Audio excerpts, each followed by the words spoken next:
Hi friends, మీకోసం ఒక మంచి కథ తీసుకొచ్చాను. చూసి నచ్చితే ఒక లైక్, కుదిరితే ఒక కామెంట్, వీలైతే సబ్స్క్రైబ్ తప్పక చేయండి ప్లీజ్. ఇక కథ చూద్దామా? కుంగ్ఫు పాండా 2 మొదటి అధ్యాయం. బూమ్! చైనాలోని ఓ చిన్న ఇంట్లో అరుపులు వినిపించాయి. సహాయం! తోడేళ్లు నా వస్తువులను తీసుకుంటున్నాయి. మిగతా ఇళ్లలోనూ ఇదే పరిస్థితి నెలకొంది. ప్రతిచోటా తోడేళ్లు ఉండేవి. అకస్మాత్తుగా పో మరియు ఫ్యూరియస్ 5 వచ్చారు. ఈసారి నువ్వు గెలవవు, పో అన్నారు. అతను తోడేళ్లతో పోరాడటం ప్రారంభించాడు. అకస్మాత్తుగా పో తోడేలు కళ్లలోకి చూసింది. అతనికి చాలా కాలం క్రితం జరిగిన విషయానికి గుర్తుకు వచ్చింది. చిన్నపిల్లవాడు. అతను తోడేళ్లను మరియు భయంకరమైన ఎర్రటి కన్ను చూశాడు. అతను తన తల్లికి అరిచాడు, కాని ఆమె పారిపోయింది. పోల్ క్విక్లే అని అరిచింది పులి. ఒక తోడేలు పో మీద దూకిపోపడింది. అప్పుడు తోడేళ్లు పారిపోతాయి. ఎందుకు పోరాటం ఆపారు? బాధిన్ అడిగాడు. నాకు తెలియదు, పో అన్నారు. పో తన తండ్రిని కలవడానికి వెళ్లాడు. మా అమ్మ ఎందుకు పారిపోయింది అని అడిగాడు. పో, నీకో విషయానికి చెప్తాను. నేను నీ తండ్రిని కాను అన్నాడు అతని తండ్రి. మీరు దేని గురించి మాట్లాడుతున్నారు? పో అన్నారు. నేను ఒక రోజు ఒక పెట్టెలో నిన్ను కనుగొన్నాను. మీకు ఇల్లు కావాలి, అందుకే నువ్వు నా దగ్గరే ఉండిపోయావు. అమ్మ నన్ను పెట్టెలో పెట్టింది, పోయి బాధగా అన్నాడు. అది భయంకరమైనది. గాంగ్మెన్ సిటీలో షెన్ మోయర్ గాంగ్మెన్ ప్యాలెస్ లోకి మారారు. కుంగ్ ఫూ స్వాములు ఉన్నారు. అతను గాంగ్మెన్ నగరానికి పాలకుడు.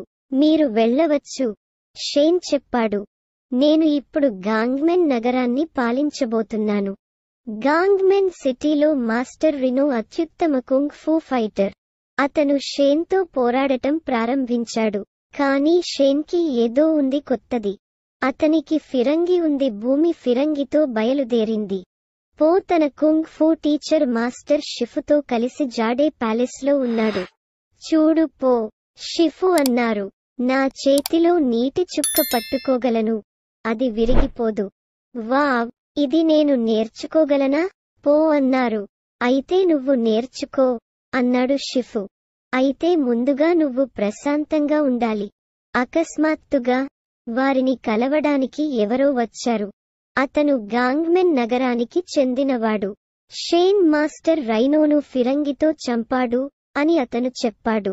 ఇప్పుడు అతను గాంగ్మెన్ నగరాన్ని పరిపాలిస్తున్నాడు. పో, నువ్వు అతనితో పాటు గాంగ్మెన్ సిటీకి వెళ్ళాలి అన్నాడు షిఫు. మీరు షెన్ని ఆపాలి, కానీ నేను కుంగ్ ఫూతో ఫిరంగులతో పోరాడలేను. పో అన్నారు. అతను భయపడ్డాడు. నువ్వు ప్రశాంతంగా ఉంటే చేయగలవు అన్నాడు షిఫు.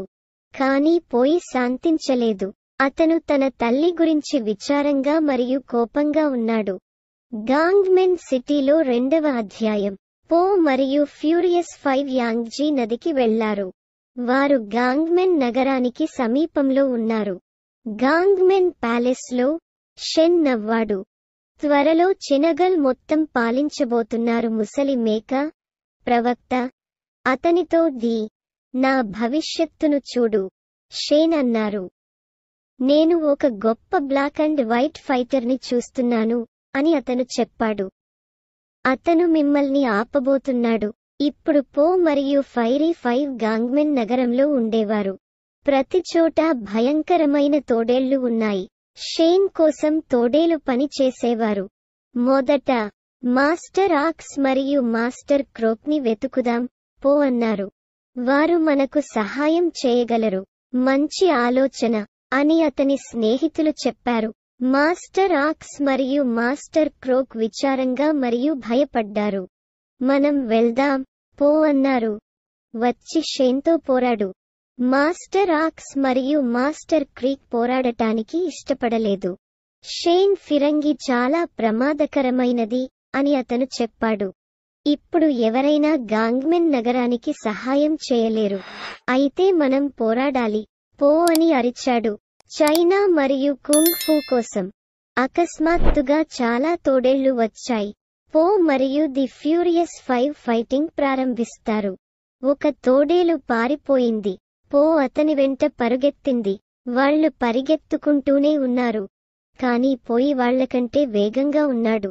ఇప్పుడు నేను నిన్ను పట్టుకుంటాను అతను అరిచాడు. కానీ పోయి ఆగి చూశాడు. షెన్ చుట్టూ వందల కొద్దీ తోడేళ్లు ఉండేవి. మాతో రండి అని ఒక తోడేలు చెప్పింది. షేన్ ఎదురు చూస్తున్నాడు. అధ్యాయం 3. పిఓ షెన్ను కలుసుకున్నాడు. మిమ్మల్ని కలవడం ఆనందంగా ఉంది పాండా, షేన్ అన్నాడు.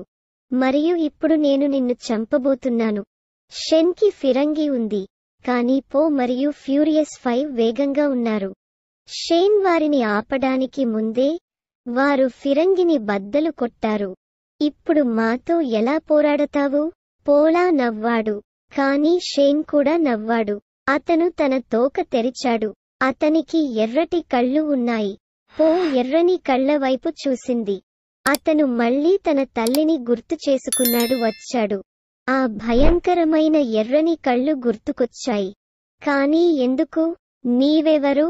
పో అడిగాడు. కానీ షేన్ అక్కడ లేడు. నేను ఇక్కడ ఉన్నాను షేన్ అరిచాడు. చూడండి. పో అండ్ ది ఫ్యూరియస్ 5 వీక్షించారు. వందలాది ఫిరంగుల పక్కన షెన్ భూమ్ అరెరే పో అని అరిచాడు. పేలుడు. ఫిరంగుల శబ్దం వచ్చింది. త్వరగా నాతో రా బాధినన్నారు. పరుగున పరుగెత్తుతూనే ఉన్నారు.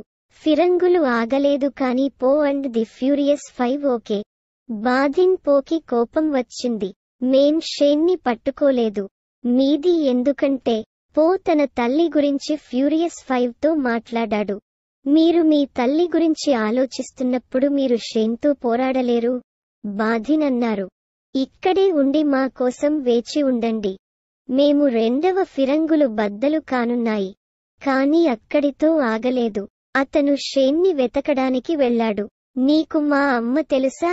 అతను ఆమెతో చెప్పాడు అని అడిగారు. అవును అని షేన్ బదులిచ్చాడు. ఆమె నిన్ను ప్రేమించలేదు.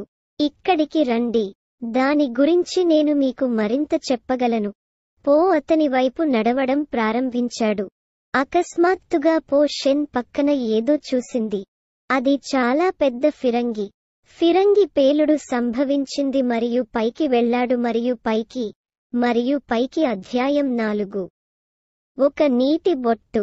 పో కళ్ళు తెరిచాడు. అతను ఒక చిన్న ఇంట్లో మరియు ఒక జ్యోతిష్యుడు అతని పక్కనే ఉన్నాడు.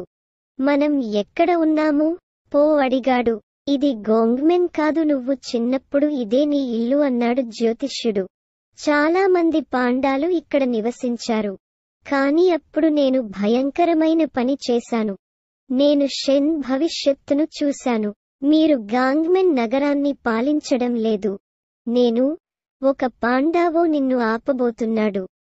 ఆ తర్వాత మా అమ్మ నన్ను ప్రేమిస్తున్న పాండవులందరినీ షేన్ చంపేశాడు. చేస్తూ ఉండడం పో గుర్తుకొచ్చింది. షేన్ మరియు తోడేళ్లు అతన్ని చంపాయిపోశారు. నేను బతకడానికి నన్ను పెట్టెలో పెట్టాడు. పో ఇప్పుడు ప్రశాంతంగా ఉంది. అతను తన గురువు మాస్టర్ షిఫు మరియు నీటిని కలుసుకున్నాడు. డ్రాప్ గురించి ఆలోచించారు. పో బయటకు వెళ్లాడు. చేతిలో నీటి చుక్క పట్టుకున్నాడు. ఆమె పగలలేదు. అలా చేయగలిగితే షేన్ని ఆపగలను అనుకున్నాడు. గాంగ్మెన్ సిటీలో ఫియర్స్ 5కు సమస్యలు ఉన్నాయి.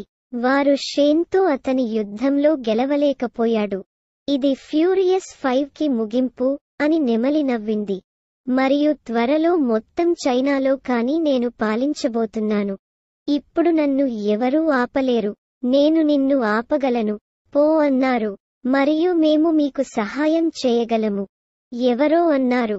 అది అక్కడ మాస్టర్ షిఫు మరియు మాస్టర్ ఆక్స్ మరియు మాస్టర్ క్రోక్ ఉన్నారు. వాళ్ళందరూ తోడేళ్లతో యుద్ధం చేయడం ప్రారంభించాడు. తుపాకుల సమయం ఆసన్నమైంది. షేన్ అరిచాడు.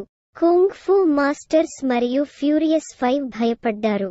కానీ ఈసారి పోయి నీటి బిందువుల వంటి ఫిరంగి బంతులను పట్టుకున్నాడు. చివరి ఫిరంగి బంతి భిన్నంగా ఉంది. ఈ పైన మరియు పైకి వెళ్లి ఆపై కిందకు దిగి షేన్ పై భూమ్ పో మరియు ఫ్యూరియస్ 5 ఇంటికి వెళ్తారు. పో తన తండ్రిని చూసి చాలా సంతోషించాడు. తండ్రి, అతను చెప్పాడు, మేము చేశాము. చైనా మరియు కుంగ్ ఫు కోసం